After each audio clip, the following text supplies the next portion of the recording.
বর্তমানে দিয়ে scoping shot অনেক বেশি চলতে, মানে স্কোপিং শট দেখি সবাই মারতে পারতেছে, মানে এরা কিভাবে মারতেছে, এটা কিন্তু একটা অনেক ভালো প্রশ্ন। তো আমি এই প্রশ্নের উত্তর নিয়ে এই ভিডিওটা তৈরি করেছি, তো ভিডিওটা সম্পূর্ণ দেখুন। चलो भाई देखो अब मैं क्या करता हूँ। অনেক বড় একটা ট্রিক এটা জানে, মানে এটা সিস্টেমিক কিছু ট্রিক জানে, যে এরকম ট্রিক আমরা কিছু মানুষ জানি না। অর্থাৎ তাদের হেডশট যদি আপনারা লক্ষ্য করতে পারেন, তাহলে তারা জুম করলে হেড লাগে, মানে যদি তারা জুম করে ভুলে বলে একটু জুম করলে হেড লাগে যাবে। तू समझा?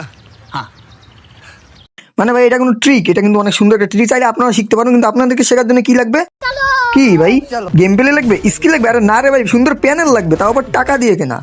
समझ रहे हो समझ रहे हो ना। মানে এই ম্যাচটা এটা একদম হাস্যকর ভাই, মানে তুমি এই ম্যাচটা দিলা কেমন? আপনারা দেখুন ভালোভাবে, যখন জুমটা করলো এনিমিটার মাথা কিন্তু ওই পাশে, মানে গোলওয়ালের পেছনে, অর্থাৎ শুধু পাও দেখা যাচ্ছে। তো মুন্না ভাই এখন তুমি কি বলো ভাই, তুমি গোলওয়ালের ওই পাশে যেখানে পাও দেখা যাচ্ছে সেখানে তুমি হেডশট মারলা, মানে বিষয়টা কেমন ভের ভেরা না? ये फंस गया सीएम। না না, তুমি বলে ভরে, এর আগেও তো রিপ্লাই দিচ্ছে যে ভাই এইসব গিলিস, মানে গোলওয়ালের পেছনে যে তুমি হেডশট দিলা ভাই, এটাও গিলিস, মানে এটাও আমাকে মানতে হবে যেটা গিলিস। समझ रहे हो ना। আমার সামনে কিন্তু ফুল স্কোর, আমার হাতে ডাবল এসবিটি, তারপরে দেখেন নিজের প্যানেলের উপরে কতটা কনফিডেন্স থাকলে মানুষ ডাবল এসবিডি দিয়ে খেলে। আর এই হেডশটটা শুধু দেখুন, দেখলে আপনার নিজেও অবাক হয়ে যাবেন।